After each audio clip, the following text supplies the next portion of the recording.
mean, step up, people. Let's, like this is 2025.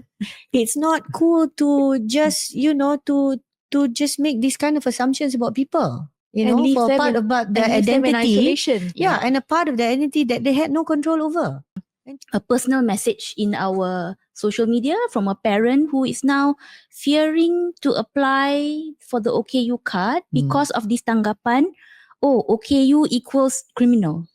My shout out is to every single person who has a social media account and out there commenting on viral videos. So please comment with caution.